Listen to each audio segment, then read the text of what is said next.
ಎಲ್ಲರಿಗೂ ನಮಸ್ಕಾರ. ಎಲ್ಲರಿಗೂ ಉಷಾಂತರಂಗ ಯೂಟ್ಯೂಬ್ ಚಾನಲ್ಗೆ ಸ್ವಾಗತ. ಇವತ್ತಿನ ವಿಡಿಯೋದಲ್ಲಿ ನೀವು ಎಲ್ಲರಿಗೂ ಕೇಳಿರ್ತೀರ, ಕೇಂದ್ರ ಸರ್ಕಾರದಿಂದ ನಿಮಗೆ ಹೊಲಿಗೆ ಮಿಷಿನ್ ಫ್ರೀಯಾಗಿ ಕೊಡ್ತಿದ್ದಾರಂತೆ ಅಂತ. ಖಂಡಿತವಾಗ್ಲೂ ಹೌದು.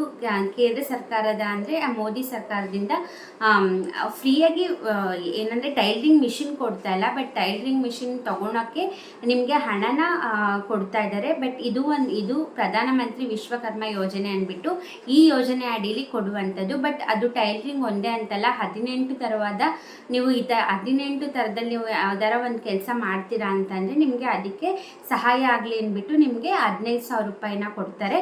ಇದು ಯೋಜನೆ ಹೆಸರು ಹೇಳ್ತೆ ನಿಮಗೆ, PM ವಿಶ್ವಕರ್ಮ ಯೋಜನೆ ಅಂದ್ಬಿಟ್ಟು.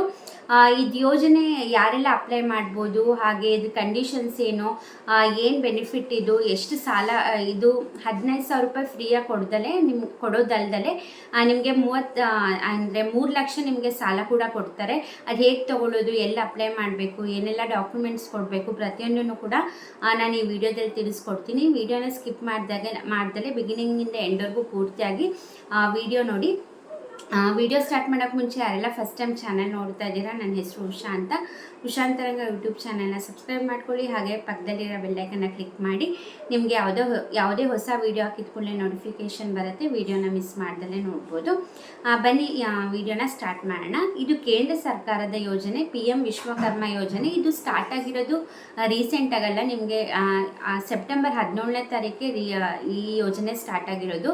2023 ಸೆಪ್ಟೆಂಬರ್ 17ನೇ ತಾರೀಕಿಂದ ಈ ಯೋಜನೆ ಸ್ಟಾರ್ಟ್ ಆಗಿರೋದು. ಇದಕ್ಕೆ ಯಾವುದೇ ರೀತಿ ಲಾಸ್ಟ್ ಡೇಟ್ ಅಂತ ಅನೌನ್ಸ್ ಮಾಡಿಲ್ಲ ಅವರು.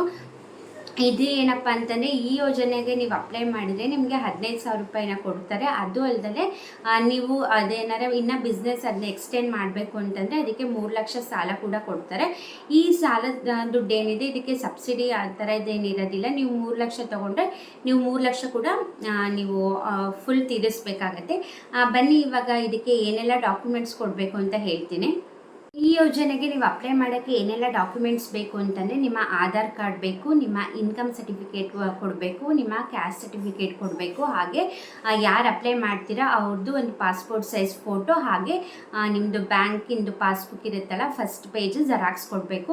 ಹಾಗೆ ನೀವು ಯಾವ ಅಕೌಂಟ್ ಕೊಡ್ತೀರಾ ಅದಕ್ಕೆ Aadhaar card must and should seeding ಆಗಿರಲೇಬೇಕಂದ್ರೆ ಲಿಂಕ್ ಆಗಿರಲೇಬೇಕು. ಇದು ಮೇನ್ ಡಾಕ್ಯುಮೆಂಟ್ಸ್ ನೀವು ಕೊಡಬೇಕಾಗಿರೋದು. ಹಾಗೆ ಅತಿ ಮುಖ್ಯವಾದ ಡಾಕ್ಯುಮೆಂಟ್ಸ್ ಏನಪ್ಪ ಅಂತಂದರೆ, ನೀವು ನಿಮ್ಮ ಹತ್ತಿರದ ಗ್ರಾಮ ಪಂಚಾಯತಿಯಿಂದ ನೀವು ಈ ಥರ ಕೆಲಸ ಮಾಡ್ತಾ ಇದ್ದೀರಾ ಅಂತ ಒಂದು ಡಾಕ್ಯುಮೆಂಟ್ನ, ಅಂದರೆ ನೀವು ಇದೇ ಅಂದರೆ ಇವಾಗ ನೀವೇನಾದರೂ ಎಕ್ಸಾಂಪಲ್ ನೀವು ಪ್ಲಂಬರ್ ಕೆಲಸ ಮಾಡ್ತಾ ಇದ್ದೀರಾ ಅಥವಾ ನೀವು ಟೈಲರಿಂಗೇ ಮಾಡ್ತಿದ್ದೀರಾ ಅಂದ್ಕೊಳ್ಳಿ. ನೀವು ನಿಮ್ಮ ಗ್ರಾಮ ಪಂಚಾಯತಿ ಹತ್ರ ಹೋಗಿ ನಾನು ಈ ಥರ ಕೆಲಸ ಮಾಡ್ತಾ ಇದ್ದೀನಿ, ಇದಕ್ಕೊಂದು ಸರ್ಟಿಫಿಕೇಟ್ ಬರ್ಕೊಡಿ, ಈ ಥರ ಕೆಲಸ ಮಾಡ್ತಿದ್ದಾರೆ ಇವರು ಅಂದ್ಬಿಟ್ಟು ನೀವು ಗ್ರಾಮ ಪಂಚಾಯತಿಯಿಂದನೇ ನೀವು ಆ ಲೆಟರ್ನ ಏನಾದರೂ ಸೈನ್ ಮಾಡಿಸ್ಕೊಂಡು ನೀವು ಇದಕ್ಕೆ ಅಪ್ಲೈ ಮಾಡಬೇಕಾಗತ್ತೆ. ಹಾಗೆ ಇದನ್ನ ನೀವು ಎಲ್ಲಿ ಅಪ್ಲೈ ಮಾಡ್ಬೋದು ಅಂತಲೇ ನೀವು ಸೈಬರ್ ಸೆಂಟ್ರಲ್ಲಿ ಹೋದರೆ ನೀವು ಅಪ್ಲೈ ಮಾಡ್ಬೋದು. www.pmvishwakarma.government.in ಈ ವೆಬ್ಸೈಟ್ಗೆ ಹೋದರೆ ನೀವು ಈ ಯೋಜನೆಗೆ ಅಪ್ಲೈ ಮಾಡ್ಬೋದು. ನೀವು ಸೈಬರ್ ಸೆಂಟ್ರಿಗೆ ಹೋಗಿ ಈ ಥರ ಅಪ್ಲೈ ಮಾಡಬೇಕು ಅಂತಂದರೆ ಅವ್ರು ಮಾಡಿಕೊಡ್ತಾರೆ. ಹಾಗೆ ಇದಕ್ಕೆ ಕಂಡೀಷನ್ಸ್ ಏನಪ್ಪ ಅಂತಂದರೆ, ಯಾರು ಅಪ್ಲೈ ಮಾಡ್ತೀರಾ ಅವರ ಏಜು 18+ 18 ವರ್ಷ ಮೇಲ್ಪಟ್ಟಿರಬೇಕು. ಇದರಲ್ಲಿ ಮಹಿಳೆಯರು ಪುರುಷರು ಯಾರು ಬೇಕಾದ್ರೆ ಅಪ್ಲೈ ಮಾಡ್ಬೋದು. ಇದೇ ಕ್ಯಾಸ್ಟ್ ಅವ್ರು ಮಾಡಬೇಕು ಅದೇ ಕ್ಯಾಸ್ಟ್ ಅವ್ರು ಮಾಡಬೇಕು ಅಂತ ಏನಿರೋದಿಲ್ಲ. ಹಾಗೆ ನೀವು ಯಾವುದೇ ರೀತಿ ಅಂದರೆ ನೀವು ಅಪ್ಲೈ ಮಾಡ್ತಿರ್ತೀರಲ್ಲ, ನೀವಾಗಿರ್ಬೋದು ನಿಮ್ಮ ಮನೆಯವರಾಗಿರ್ಬೋದು, ನೀವು ಯಾವುದೇ ರೀತಿ ಗೌರ್ಮೆಂಟ್ ಜಾಬ್ ಇರೋ ಆಗಿಲ್ಲ. ಹಾಗೆ ಇನ್ನೊಂದೇನಪ್ಪ ಅಂದರೆ, ಅಕಸ್ಮಾತ್ ನೀವೇನಾದರೂ ಈ ಸರ್ಕಾರದಿಂದ ಏನಾದ್ರು ಈ ಥರ ಯೋಜನೆಗಳಲ್ಲಿ ನೀವು ಸಾಲ ತೊಗೊಂಡಿರ್ತೀರಲ್ವ, ಆ ಸಾಲ ಏನಾದ್ರು ಇನ್ನೂ ತೀರಿಸಿಲ್ಲ, ಇನ್ನೂ ಪೆಂಡಿಂಗ್ ಇದೆ ಅಥವಾ ಕಟ್ಟಕ್ಕಾಗಿಲ್ಲ ಅಂತ ಬಿಟ್ಟಿರ್ತೀರಲ್ಲ, ಆ ಥರ ಇದ್ದರೂ ಕೂಡ ನೀವು ಅಪ್ಲೈ ಮಾಡೋ ಹಾಗಿಲ್ಲ. ಅಕಸ್ಮಾತ್ ನೀವೇನಾದರೂ ಈ ಥರ ಯೋಜನೆಗಳಿಂದ ಸಾಲ ತೊಗೊಂಡಿರ್ತೀರ, ಅದನ್ನ ಪೂರ್ತಿಯಾಗಿ ತೀರಿಸಿರ್ತೀರಾ ಅಂತಂದರೆ ಮಾತ್ರ ನೀವು ಇದನ್ನು ಅಪ್ಲೈ ಮಾಡಿದ್ರೆ ಅವರು ಅಕ್ಸೆಪ್ಟ್ ಮಾಡೋದು. ನೀವು ಬೇರೆ ಯೋಜನೆದು ತೊಗೊಂಡಿರ್ತೀರ, ಅದನ್ನ ಅರ್ಧ ಕಟ್ಟಿರ್ತೀರಾ ಅಥವಾ ಇನ್ನೂ ಕಟ್ತಾ ಇರ್ತೀರಾ, ಆ ಥರ ಪೆಂಡಿಂಗ್ ಇತ್ತು ಅಂತಲೇ ನೀವು ಈ ಯೋಜನೆಗೆ ಅಪ್ಲೈ ಮಾಡೋಕ್ಕೆ ಬರೋದಿಲ್ಲ. ಇದು ಕಂಡೀಷನ್ಸ್ ಇರೋದು. ಹಾಗೆ ನಿಮ್ಗೆ ಆಗಲೇ ಹೇಳ್ದಂಗೆ ನೀವು ಟೈಲರಿಂಗ್ ಮಾಡಬೇಕು ಅಂತಿರೋರು ಮಾತ್ರ ಅಲ್ಲ, 18 ಥರದ್ದು ಇದೆ ಈ ಯೋಜನೆಗಳಲ್ಲಿ. ನೀವು ಈ 18ರಲ್ಲಿ ಯಾವ್ದಾರ ಒಂದು ನೀವು ಮಾಡ್ತಾ ಇದ್ದೀರಾ ಅಂದರೆ ಖಂಡಿತವಾಗ್ಲೂ ನೀವು ಇದಕ್ಕೆ ಅಪ್ಲೈ ಮಾಡ್ಬೋದು. ನೀವು ಸೈಬರ್ ಸೆಂಟ್ರಲ್ಲಿ ನೀವು ಅಪ್ಲೈ ಮಾಡೋಕ್ಕೆ ಹೋದಾಗ ನಿಮಗೆ ಲಿಸ್ಟ್ ಬರುತ್ತೆ ಯಾರ್ಯಾರೆಲ್ಲ ಅಪ್ಲೈ ಮಾಡ್ಬೋದು ಅಂತ.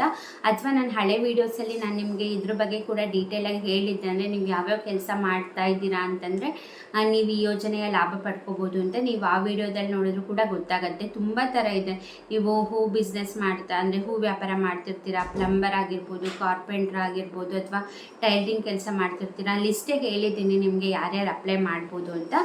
ಸೊ ನೀವು ಅದನ್ನು ನೋಡಿ ರೆಫರ್ ಮಾಡ್ಬೋದು. ಹಾಗೆ ಅಕಸ್ಮಾತ್ ನೀವು ಅಪ್ಲೈ ಮಾಡಬೇಕು ಅಂತಿದ್ದೀರಾ ಅಥವಾ ನೀವು ಯಾರು ಅಪ್ಲೈ ಮಾಡಿದ್ದೀರಾ, ನಿಮಗೆ ಇದು ಹೇಗೆ ಗೊತ್ತಾಗುತ್ತೆ ಅಂತಂದರೆ, ನೀವು ಈ ಯೋಜನೆಗೆ ಅಪ್ಲೈ ಮಾಡಿದ ಮೇಲೆ ನಿಮಗೆ ಫೋನ್ ನಂಬರ್ ನೀವು ಕೊಟ್ಟಿರ್ತೀರಲ್ಲ, ಸೊ ನಿಮ್ಮ ಮೊಬೈಲ್ಗೆ ಮೆಸೇಜ್ ಬರುತ್ತೆ. ಏನಪ್ಪ ಅಂತಂದರೆ, ನೀವು ಈ ಥರ ಯೋಜನೆಗೆ ಅಪ್ಲೈ ಮಾಡಿದ್ದೀರಾ, ಇದು ಸಕ್ಸಸ್ಫುಲ್ಲಾಗಿ ನಾವು ರಿಸೀವ್ ಮಾಡ್ಕೊಂಡಿದ್ದೀವಿ, ನಿಮಗೆ 5 ದಿನ ಟ್ರೈನಿಂಗ್ ಇರುತ್ತೆ. ನಿಮಗೆ ಯಾವ್ದು ಹತ್ತಿರ ಆಗುತ್ತೆ ಅಂದರೆ ನೀವಿರೋ ಪ್ಲೇಸ್ಗೆ ಯಾವ್ದು ನಿಯರ್ ಆಗುತ್ತೆ ನಿಮಗೆ ಅದನ್ನು ಅಲಾಟ್ ಮಾಡಿರ್ತಾರೆ. ನೀವು 5 ದಿನ ಟ್ರೈನಿಂಗ್ ಹೋಗ್ಬೇಕಾಗಿರುತ್ತೆ. ಈ ಟ್ರೈನಿಂಗಲ್ಲಿ ಏನು ಹೇಳ್ಕೊಡ್ತಾರಪ್ಪ ಅಂತಂದರೆ, ನೀವು ಇವಾಗ ಟೈಲರಿಂಗ್ ಕೆಲಸ ಮಾಡ್ತಾ ಇರ್ತೀರ ಸಣ್ಣದಾಗಿ, ಅದನ್ನ ಹೇಗೆ ಇಂಪ್ರೂವ್ ಮಾಡ್ಕೋಬೋದು, ಹೇಗೆ ಇನ್ನೂ ಚೆನ್ನಾಗಿ ಮಾಡ್ಕೊಳಕ್ಕೆ ಸಾಧ್ಯ ಅಂದ್ಬಿಟ್ಟು ನಿಮಗೆ 5 ದಿನ ಟ್ರೈನಿಂಗ್ ಕೊಡ್ತಾರೆ. ಅದು ಟ್ರೈನಿಂಗ್ ಕೊಡೋದಲ್ದೇ ನಿಮಗೆ ಅದಕ್ಕೆ ದಿನಕ್ಕೆ 500 ರೂಪಾಯಿ ಹಂಗೆ ದುಡ್ಡು ಕೂಡ ಕೊಡ್ತಾರೆ. ಅಂದರೆ ಅಕಸ್ಮಾತ್ ಟ್ರಾವೆಲಿಂಗಿಗೆ ಕಷ್ಟ ಆಗುತ್ತೆ ಅಥವಾ ಬೇರೆ ಏನೋ ಕೆಲಸ ಬಿಟ್ಟು ನೀವು ಈ ಟ್ರೈನಿಂಗ್ ಮಾಡ್ಕೊಡೋಕ್ಕೆ ಅಂತ ಬಂದಿರ್ತೀರ. ಸೊ ಹಾಗಾಗಿ ದಿನಕ್ಕೆ 500 ರೂಪಾಯಿ ಥರ 5 ದಿನ ಕೊಡ್ತಾರೆ. ಆಮೇಲೆ ನಿಮಗೆ ಈ 5 ದಿನ ಟ್ರೈನಿಂಗ್ ನೀವು ಕಂಪ್ಲೀಟ್ ಆದಮೇಲೆ ನಿಮಗೆ 15,000 ರೂಪಾಯಿ ಕೊಡ್ತಾರೆ. ಅಂದರೆ ನಿಮಗೆ ಇವಾಗ ಟೈಲರಿಂಗ್ ಮಾಡ್ತಿರ್ತೀರ, ನಿಮಗೆ ಟೈಲರಿಂಗ್ ಮಿಷಿನ್ ಬೇಕಾಗುತ್ತೆ ಅಥವಾ ನಿಮ್ಗೆ ಅದಕ್ಕೆ ಸಂಬಂಧಪಟ್ಟಾಗ ಏನಾದ್ರು ಟೂಲ್ ಕಿಟ್ ಬೇಕಾಗಿರುತ್ತೆ. ಸೊ ಅದನ್ನು ತೊಗೊಳಕ್ಕೆ ಸಹಾಯ ಆಗಲಿ ಅಂದ್ಬಿಟ್ಟು 15,000 ರೂಪಾಯಿನ ಕೊಡ್ತಾರೆ. ಅದು ಬಿಟ್ಟು ನೀವು ಇನ್ನೂ ನಾನು ಇಂಪ್ರೂವ್ ಆಗಬೇಕು, ಇನ್ನೂ ದೊಡ್ಡ ಮಟ್ಟದಲ್ಲಿ ನಾನು ಅದನ್ನ ಬಿಸ್ನೆಸ್ನ ಎಕ್ಸ್ಟೆಂಡ್ ಮಾಡಬೇಕು ಅಂತಂದರೆ ನಿಮಗೆ 3 ಲಕ್ಷದವರೆಗೂ ಸಾಲನ ಕೊಡ್ತಾರೆ. ನೀವು ಅದಕ್ಕೆ ಯಾವುದೇ ರೀತಿ ಏನಾದರೂ ಸಬ್ಸಿಡಿ ಕೊಡೋದಿಲ್ಲ, ನೀವು ಪೂರ್ತಿಯಾಗಿ ಕಟ್ಟಬೇಕಾಗತ್ತೆ. ನಿಮ್ಗದು ಯಾವ ರೀತಿ ಕೊಡ್ತಾರೆ ಅಂತ ಹೇಳ್ತೀನಿ. ನೀವೆಲ್ಲಾರ ಬಿಸ್ನೆಸ್ ಎಕ್ಸ್ಟೆಂಡ್ ಮಾಡಬೇಕು ಅಂತ 3 ಲಕ್ಷ ಸಾಲ ತೊಗೊಳ್ತೀರಾ ಅಂತಂದರೆ ನಿಮಗೆ 3 ಲಕ್ಷ ಕೂಡ ಒಟ್ಟಿಗೆ ಕೊಡೋದಿಲ್ಲ. ನಿಮಗೆ ಮೊದಲನೇ ಕಂತಲ್ಲಿ ನಿಮಗೆ 1 ಲಕ್ಷನ ಕೊಡ್ತಾರೆ ಸಾಲನ. ನೀವು ಅದನ್ನ 18 ತಿಂಗಳಲ್ಲಿ ತೀರಿಸ್ಬೇಕಾಗತ್ತೆ. 1 ಲಕ್ಷ ಸಾಲನ. ಆಮೇಲೆ ನಿಮಗೆ ಅವರು 2 ಲಕ್ಷ ಸಾಲನ ಕೊಡ್ತಾರೆ. ಅದನ್ನು ನೀವು 30 ತಿಂಗಳಲ್ಲಿ ತೀರಿಸ್ಬೇಕಾಗತ್ತೆ.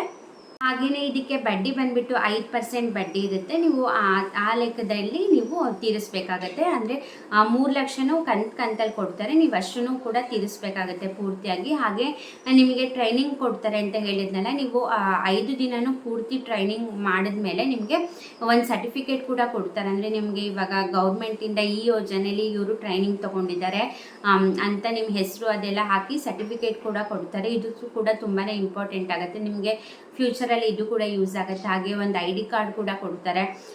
ಇದು ಎಲ್ಲ ಆಮೇಲೆ ಇದು ಹೆಲ್ಪ್ ಆಗುತ್ತೆ ಅಂತಲೇ ಹೇಳ್ಬೋದು.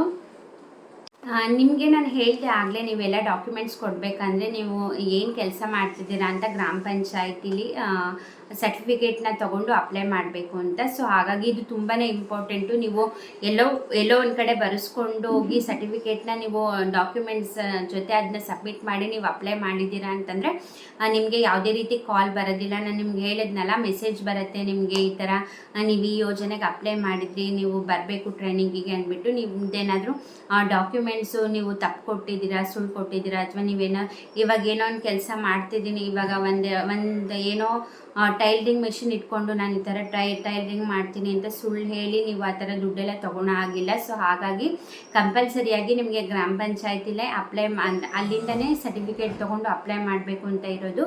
ಸೊ ಹಾಗಾಗಿ ನೀವೇನಾದ್ರು ಸುಳ್ಳು ಹೇಳಿ ಅಪ್ಲೈ ಮಾಡಿದ್ರು ಕೂಡ ನಿಮಗೆ ಯಾವುದೇ ರೀತಿ ಫೋನ್ ಆಗಲಿ ಮೆಸೇಜ್ ಆಗಲಿ ಬರೋದಿಲ್ಲ. ಸೊ ಹಾಗಾಗಿ ನೀವು ಏನು ಕೆಲಸ ಮಾಡ್ತಿದ್ದೀರಾ ಅಂತ ಹೇಳಿ ನೀಟಾಗಿ ಗ್ರಾಮ ಪಂಚಾಯತಿಲಿ ಆಫೀಸರ್ ಹತ್ರ ಹೇಳಿ ನೀವು ಸರ್ಟಿಫಿಕೇಟ್ನ ತೊಗೊಂಡು ಅಪ್ಲೈ ಮಾಡಿ. ಹಾಗೆ ನಿಮ್ಗೇನಾರ ನೀವು ಕರೆಕ್ಟಾಗಿ ಎಲ್ಲ ಅಪ್ಲೈ ಮಾಡಿದ್ದೀರಾ, ಎಲ್ಲ ನಿಜನೇ ಇದೆ ಅಂದರೂ ಕೂಡ ಕಾಲು ಮೆಸೇಜ್ ಏನೂ ಬಂದಿಲ್ಲ ಅಂತಂದರೆ ನೀವು ಅಪ್ಲೈ ಮಾಡಿರ್ತೀರಲ್ಲ, ನೀವು ಅದೇ ವೆಬ್ಸೈಟಲ್ಲೇ ನೀವು ವೆರಿಫೈ ಕೂಡ ಮಾಡ್ಬೋದು. ಅಂದರೆ ನಿಮ್ಮ ಅರ್ಜಿ ಸ್ವೀಕರಿಸಿದಾರಾ ಇಲ್ವಾ, ಪೆಂಡಿಂಗ್ ಇದೆಯಾ, ಅಥವಾ ಏನಾದರೂ ಕ್ಯಾನ್ಸಲ್ ಆಗಿದೆಯಾ, ಅಥವಾ ಇನ್ನೂ ಪ್ರೋಸೆಸ್ಸಲ್ಲಿ ಇದೆಯಾ ಅಂತ ನೀವು ಅದೇ ವೆಬ್ಸೈಟಲ್ಲಿ ಹೋಗಿ ಕೂಡ ಚೆಕ್ ಮಾಡ್ಬೋದು. ಅಂದರೆ ನೀವು ಅಪ್ಲೈ ಮಾಡಿರ್ತೀರಲ್ಲ ಅದೇ ಡಾಕ್ಯುಮೆಂಟ್ಸ್ನ ಇಟ್ಕೊಂಡು ನೀವು ಅಲ್ಲಿ ಚೆಕ್ ಕೂಡ ಮಾಡ್ಬೋದು. ನಿಮಗೆ ಫಸ್ಟ್ ಸ್ಟೆಪ್ಪಲ್ಲಿ ವೆರಿಫೈಡ್ ಅಂತ ಬಂದರೆ ನಿಮ್ಗೆ ಖಂಡಿತವಾಗ್ಲೂ ನಿಮಗೆ ಪ್ರೋಸೆಸ್ ಆಗುತ್ತೆ. ಯಾಕಂದರೆ ಫಸ್ಟ್ ಸ್ಟೆಪ್ಪಲ್ಲೇ ನೀವೇನು ಅಪ್ಲೈ ಮಾಡಿರ್ತೀರ, ನೀವು ಅಪ್ಲೈ ಮಾಡಿದ ಕೂಡಲೇ ಅವರು ಡೈರೆಕ್ಟಾಗಿ ಗ್ರಾಮ ಪಂಚಾಯತಿಗೆ ಕಾಂಟ್ಯಾಕ್ಟ್ ಮಾಡೋದಂದರೆ ಇಂಥವರು ನಿಮ್ಮ ಗ್ರಾಮ ಪಂಚಾಯತಿಯಿಂದ ಅಂದರೆ ನಿಮ್ಮ ಗ್ರಾಮ ಪಂಚಾಯತಿ ಅಡಿಯಲ್ಲಿ ಬರ್ತಿದೆ, ಈ ಪ್ಲೇಸಲ್ಲಿ ನಿಜ ಇವ್ರು ಈ ಥರ ಕೆಲಸ ಮಾಡ್ತಿದ್ದಾರಾ ಅಥವಾ ನಿಜ ಹೇಳಿ ಅಪ್ಲೈ ಮಾಡಿದಾರಾ ಅಥವಾ ಸುಳ್ಳು ಹೇಳ್ತಿದ್ದಾರಾ ಅಂತ ಫಸ್ಟಲ್ಲಿ ಚೆಕ್ ಮಾಡ್ತಾರೆ. ಅವರು ಹೌದು ಮಾಡ್ತಿದ್ದಾರೆ ಅಂತ ವೆರಿಫೈಡ್ ಮಾಡಿದ್ಮೇಲೆ ನಿಮಗೆ ನೆಕ್ಸ್ಟ್ ಪ್ರೋಸೆಸ್ ಆಗೋದು. ಸೊ ಹಾಗಾಗಿ ನಿಮ್ದೇನಾದರೂ ಬಂದಿಲ್ಲ, ನಿಜವಾಗ್ಲೂ ಅಪ್ಲೈ ಮಾಡಿ ಕರೆಕ್ಟಾಗಿ ನಿಜ ಹೇಳಿನೇ ಅಪ್ಲೈ ಮಾಡಿ ಬಂದಿಲ್ಲ ಅಂತಂದರೆ ನೀವು ಒಂದ್ಸತಿ ನಿಮ್ಮ ವೆಬ್ಸೈಟಲ್ಲಿ ಚೆಕ್ ಮಾಡ್ಕೊಳ್ಳಿ. ಅಲ್ಲಿ ಗೊತ್ತಾಗಿಲ್ಲ ಅಂದರೆ ನೀವು ನಿಮ್ಮ ಗ್ರಾಮ ಪಂಚಾಯತಿಗೆ ಹೋಗಿ ಕೇಳ್ಬೋದು, ಈ ಥರ ನಾನು ಅಪ್ಲೈ ಮಾಡಿದ್ದೀನಿ. ನೀವು ಸರ್ಟಿಫಿಕೇಟ್ ತೊಗೊಂಡಿರ್ತೀರಲ್ಲ, ಸೊ ಹಾಗಾಗಿ ಅವ್ರಿಗೆ ಗೊತ್ತಿರುತ್ತೆ, ನೀವು ಅಲ್ಲಿ ಕೂಡ ಕಾಂಟ್ಯಾಕ್ಟ್ ಮಾಡ್ಕೋಬೋದು. ಐ ಹೋಪ್ ಈ ವಿಡಿಯೋ ಹೆಲ್ಪ್ಫುಲ್ ಆಯಿತು, ಮಾಹಿತಿ ಸಿಕ್ತು ಅಂತ ಅಂದ್ಕೊಂಡಿದ್ದೀನಿ. ವಿಡಿಯೋ ಇಷ್ಟ ಆದರೆ ಲೈಕ್ ಮಾಡೋದನ್ನ ಮರಿಬೇಡಿ. ನಿಮ್ಮ ಫ್ರೆಂಡ್ಸ್ ಆ್ಯಂಡ್ ಫ್ಯಾಮಿಲಿಗೆಲ್ಲ ಶೇರ್ ಮಾಡಿ. ಇದೇ ಥರ ಹೆಚ್ಚು ಏನೇ ಸ್ಕೀಮ್ಸ್ ಬರಲಿ, ಏನೇ ಮಾಹಿತಿ ಬರಲಿ ಗೌರ್ಮೆಂಟಿಂದ, ನೀವು ನನ್ನ ಚಾನಲಲ್ಲಿ ಆ ಥರ ವೀಡಿಯೋಸ್ನ ನೋಡ್ಬೋದು. ವಿಡಿಯೋ ಇಷ್ಟ ಆದರೆ ಲೈಕ್ ಮಾಡೋದನ್ನ ಮರಿಬೇಡಿ. ಸಬ್ಸ್ಕ್ರೈಬ್ ಮಾಡ್ದಲ್ಲೇ ನೋಡ್ತಿದ್ರೆ ಪ್ಲೀಸ್ ಈ ಕೂಡಲೇ ಹೋಗಿ ಸಬ್ಸ್ಕ್ರೈಬ್ ಮಾಡ್ಕೊಳ್ಳಿ. ಹೀಗೆ ವಿಡಿಯೋಸ್ನೆಲ್ಲ ನೋಡ್ತಾಯಿರಿ, ಎನ್ಕರೇಜ್ ಮಾಡ್ತಾಯಿರಿ. ನಿಮ್ಮ ಎನ್ಕರೇಜೇ ನನಗೆ ಮೋಟಿವೇಶನ್ ಆಗುತ್ತೆ. ಇಷ್ಟೊತ್ತು ವಿಡಿಯೋ ನೋಡಿದ್ದಕ್ಕೆ ಥ್ಯಾಂಕ್ ಯು ಸೋ ಮಚ್. ಎಲ್ರಿಗೂ ನಮಸ್ಕಾರ.